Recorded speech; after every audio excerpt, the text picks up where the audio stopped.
Boa noite, amados. A paz do Senhor.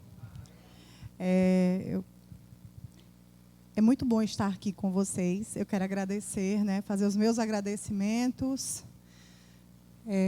Eu fui aluna do primeiro e segundo ano online. Ficava um pouco complicado para mim estar aqui no presencial, muitas vezes mesmo com o coração desejoso, mas por conta de algumas dificuldades de locomoção nós não conseguimos. E fizemos algumas aulas, algumas consagrações aqui. Eu quero agradecer ao pastor Saulo pela oportunidade que ele nos deu. Quero agradecer a Carla, minha líder, no Ministério de Louvor também. Quero agradecer a Grace por não desistir de mim. Eu quase não concluí. Nos 45 do segundo tempo, eu estava desanimada, meia parada, e Grace foi aquela força motriz que o Senhor usou para dizer: não desisto de você, você vai até o fim. Eu quero agradecer a Ariana pelas mensagens, pelo apoio, pela ajuda, por crer junto, por ser uma mãe. A Ariana estava sempre, tudo que a gente queria, corria, tinha dificuldade, corria para a Ariana. E a Ariana estava sempre ali disponível. Muito obrigado, que o Senhor possa acrescentar na sua vida. O meu tema, gente, é algo que tem queimado no meu coração há algum tempo e foi o que transformou a minha vida. Ele fala sobre atreva-se a crer na palavra de Deus. Vou fazer uma oração.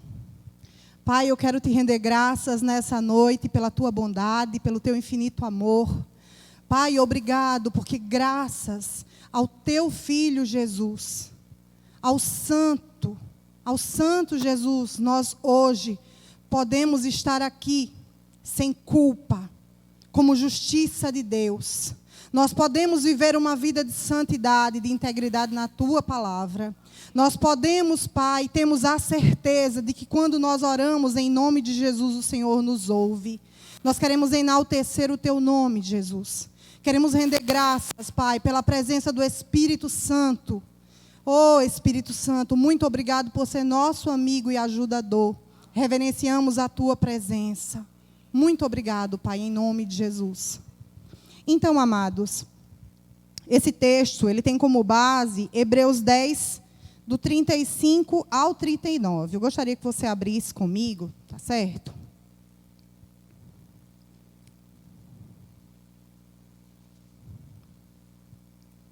Ele diz assim: haja o que houver, não deixem desfalecer a sua confiança no Senhor. Lembrem-se que vocês serão ricamente recompensados. Vocês precisam continuar fazendo com toda a paciência e a vontade de Deus, se vocês quiserem receber tudo quanto Ele lhes prometeu. Pois, como Ele diz nas Escrituras, um pouco mais de tempo e virá aquele que há de vir. Ele não vai demorar. E aquele cuja fé os tornou justo aos olhos de Deus, devem viver pela fé, confiando nele em tudo. Do contrário, se eles recuarem, Deus não terá prazer neles. Porém, nós nunca demos as costas a Deus para decretarmos a nossa própria destruição. Nós somos dos que creem e são salvos. Queridos, a palavra de Deus, ela diz que nós necessitamos de perseverança. Não basta fazer, não basta entrar, não basta começar. Você precisa ir até o fim, independente de. E foi isso que o Senhor tratou comigo, na minha própria vida. Durante muitos anos da minha vida, eu entrei em coisas e eu não concluí, eu não fechei ciclos. E quando você não fecha ciclo, você literalmente fica andando e não chega a lugar nenhum. Tudo que se torna na sua vida é enfadonho e cansativo, se você não fechar o ciclo. E Satanás, ele conhece perfeitamente no reino do Espírito o seu potencial. Ele sabe aonde você vai chegar. Ele sabe que se você não desistir, pessoas vão passar pelo seu caminho e serão alcançadas. E por conta disso, muitas vezes ele levanta sofismas E ele levanta situações para tirar a sua atenção, para tirar você do foco. E você precisa ser perseverante. Não basta começar, como a palavra diz. Você não pode retroceder. Você precisa permanecer firme para aquilo que o Senhor te chamou. E ao longo dos anos eu ouvi a minha família falar: mas essa menina é tão inteligente. Essa menina é tão boa no que ela faz. Tudo que essa menina bota a mão prospera, a gente vê que dá certo. Ela é excelente no que faz. Mas no meio do caminho essa menina para. No meio do caminho ela perde o ânimo, ela desiste. E isso se levou da minha adolescência até a minha idade maior, avançada. Até o momento que eu me deparei comigo mesma. E diante daquela situação que eu me deparei, como um espelho refletindo como eu estava, o Senhor falou para mim: eu não me agrado naqueles que retrocedem. Eu não me agrado naqueles que retrocedem. E aí, você começa a pensar na sua vida, em quantas coisas você deixou pelo meio do caminho. Por medo, por ouvir críticas, por ouvir pessoas. Quantas vezes? Mas a fé, gente, ela é o contrário disso. A Bíblia diz em Hebreus, eu queria que você abrisse comigo em Hebreus 1:2. A fé, ela fala sobre o caráter de Deus imutável. A fé fala sobre isso, ela é a certeza, ela é uma convicção. E nós recebemos o Espírito da fé. Essa fé habita em nós. Portanto, se Deus ele é um Deus de certeza, de convicção, Ele é um Deus que fala e cumpre, Ele é um Deus que começa e termina. E conosco não pode ser diferente. Eu quero convidar você a abrir em Hebreus 11, tá certo? Do 1 ao 2, que fala assim: que é a fé? A fé é a certeza de que o que nós esperamos está nos aguardando. E é a prova de que existem coisas que não podemos ver diante de nós. Pessoas em tempos passados deram bom testemunho da sua fé. Agora, recente, nós tivemos a aula da história da igreja. Que coisa poderosa. Quando você entra para ver, e você começa a imaginar como aquelas pessoas sabiam. Elas sabiam que se elas reconhecessem Deus, se elas reconhecessem Jesus como o Senhor delas, elas morreriam. Elas veriam os seus filhos sofrerem o escárnio dentro do Coliseu. Eles foram expostos diante de multidões, mas eles não temeram. Eles não temeram porque eles sabiam em quem eles estavam convictos, em quem estava posto a fé deles. E a nossa fé, a sua fé, ela precisa produzir um fruto independente de. E muitas vezes essa fé, ela vai exigir de você um sacrifício. Em 2010, Ingrid está aqui para testemunhar comigo. Em 2010, eu fui acometida por uma hérnia de disco. Uma hérnia de disco que inflamou e ocasionou outra hérnia de disco que não tinha nada a ver com a história. E quando eu fui para o médico em crise, eu passei mais de 3 meses dormindo ajoelhada. Eu cheguei num nível de dor, num auge de dor tão forte, que eu desejei morrer. Eu reuni a minha família, o meu marido e os meus filhos e disse: eu prefiro morrer do que viver do jeito que eu estou vivendo. Se essa for a vontade de Deus para mim, eu estou disposta. De tanta dor que eu sentia. Eu andava parecendo uma letra C. E muitas vezes eu estava no louvor da igreja que eu fazia parte, e as pessoas ficavam olhando e eu estava lá, igual uma letra C.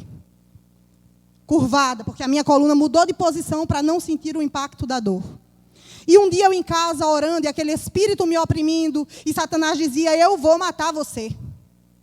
Eu vou botar você numa cadeira de rodas, eu quero ver você cantar. Eu quero ver você cantar. Eu vou matar você. E eu corri por todos os lados, para médico, para tudo, e o médico dizia: você não pode isso, você não pode aquilo, você tem que fazer isso, você tem que fazer aquilo. E eu não tinha recurso para fazer aquilo que os médicos diziam. Eu recorri a tudo. Mas um certo dia, eu lendo Isaías, e a palavra dizendo que ele já me curou, que ele já havia me curado. Você sabe que o fabricante, todo fabricante tem peça de reposição? Você tem a sua TV, seu som, seu celular. Se ele dá uma peça, você vai lá na autorizada, dá um defeito numa peça, ele diz, vamos trocar a placa. Ah, vamos trocar a tela. O problema está aqui. E ele troca e o telefone fica novinho. No céu tem peça de reposição. Você não precisa viver doente. Você não precisa sofrer com nada. E eu disse, Senhor, o Senhor disse que me curou. A sua palavra me garante isso. Me dê estratégias para que a minha alma, toda vez que Satanás vir bombardear, eu saiba responder. Me dê palavras. E aquele tempo de dor e sofrimento que eu vivi, eu tomei uma decisão. A fé, ela tem uma ação correspondente. A fé, ela não é vaga. A fé, ela não é vazia. Se você crê, você precisa agir à altura daquilo que você fala. A palavra de Deus, ela diz, lá em Marcos 4, 26, você não precisa abrir, que o reino de Deus é semelhante a um homem que ele sai a semear a sua semente. E ele, não sabendo como, ele não viu, mas ele jogou a semente lá na terra. Ela brotou. Ela frutificou. E todas as vezes que ele vai lá regar, que ele vai ver a sua plantação, tem algo novo. Mas você sabe que entre a germinação da semente existe um processo oculto que ninguém vê? Existe um processo de dor, porque se a semente não morrer, ela não produz fruto. A semente, quando ela é lançada, ela precisa morrer. Ou ela não vai germinar, ou ela não vai produzir fruto. E eu fiz isso. Todos os dias eu ia para a frente do espelho, olhava para a minha coluna torta, olhava para o meu quadril curvado, e eu falava assim para mim, Aline, escute, alma, se aquiete. Você é curada. Você está passando por um processo que ninguém vê. Mas essa coluna, todos os dias, está sendo restaurada. Aline, você sairá dessa situação e você será um testemunho vivo do poder de Deus. Coluna, você é nova, é restaurada. E eu fiz isso durante meses, e meses, e meses. E eu cheguei num momento... Lembra que a semente tem que morrer? Meus remédios acabaram. Meu marido vivia endividado, tanto remédio que o coitado comprava para mim. E o remédio acabou e eu não falei para ele. Eu disse, pai, a partir de hoje sou eu e o Senhor. Eu não vou comprar remédio. Satanás me bombardeando. Você não vai dormir. Você não vai aguentar. Você não vai suportar. Você não vai sair dessa situação. Você não. Porque ele é ardiloso. Ele lança sofismas de todos os lados. E sabe o que eu fiz? Eu ri. E eu disse, Senhor, obrigado, Pai. Porque eu posso virar a noite toda sem dormir aqui, mas não sairá a murmuração da minha boca. Eu vou prestar um culto de louvor ao Senhor. Eu vou virar as minhas madrugadas adorando, mas eu sei porque sei em quem eu tenho crido. E essa coluna vai ter que se alinhar. Irmãos, foram 2 meses cantando de 5 horas da tarde às 6 horas da manhã. Porque 5 horas da tarde parecia que alguém estava tocando teclado na minha coluna. Eu tinha choques. O meu cachorrinho que ficava na cozinha, na área, eu ia para a cozinha para meu marido não ouvir eu gemendo de dor, nem os meus filhos. Então o meu cachorrinho, de tanto eu cantar, o meu cachorro canta, acredite. Quando eu começo a cantar na minha casa, o Bolinha, ele uiva acompanhando. Porque ele ficou com a mente dele condicionada, e de tanto que ele me viu cantar. Mas um dia eu saí para ir no médico com meu filho, o ônibus estava lá, e aquela mulher que não andava, correu para pegar o ônibus. sem perceber. Quando eu entrei dentro do ônibus, meu filho me deu uma maior bronca e disse: mãe, a senhora correu, a senhora sabe que não pode correr? Porque eu andava apoiada nele, para conseguir andar. Eu disse: eu não corri. Ele disse: a senhora correu. A cobradora olhou para mim e disse: moça, a senhora correu. E as lágrimas involuntárias começaram a descer. Deus é o Deus que torna em nulidade a decisão dos reis da terra. Ainda que o sistema, ainda que o mundo esteja corrompido, ainda que o mundo diga que não, ele não perdeu o seu poder. Ele permanece sendo Deus. A sua palavra tem poder. E hoje, para a honra e glória do Senhor, meus irmãos, deixa eu contar para vocês. Eu fui curada das 2 hérnias de disco. 2 anos depois, eu tive uma lombalgia numa distensão numa escada. E Satanás disse: tu não disse que era curada? Tu é uma mentirosa. Olha aí. Eu fiquei torta de novo. E o Senhor disse para mim: não dê importância, Satanás. Eu não faço obra pela metade. Fui no médico, ele passou um monte de exame. Eu disse: doutor, eu vim para cá porque deu que eu tenho hérnia de disco. Foi o que deu. Ele disse: hérnia de disco? Ele disse: não, minha filha, não tem hérnia de disco aqui não. Você teve uma distensão muscular. Não existe nada fora do lugar. Eu fui curada 2 vezes de hérnia de disco. No ano passado, eu machuquei a minha coluna, só para finalizar. E eu estava aqui no Beck. Eu passei meses sem participar do louvor, porque eu tive uma lesão na academia. E foi constatado uma hérnia de disco estrangulada para 4 partes. E eu estava aqui, e o Senhor falou assim: quem é curado, pode pular. E eu comecei a pular ali no meu cantinho, porque eu ouvi, eu me atrevi a crer numa direção. E hoje eu estou aqui, ó, de salto, irmãos. Tudo que os médicos diziam que eu não podia. A palavra de Deus é imutável, ela funciona. Atreva-se a crer.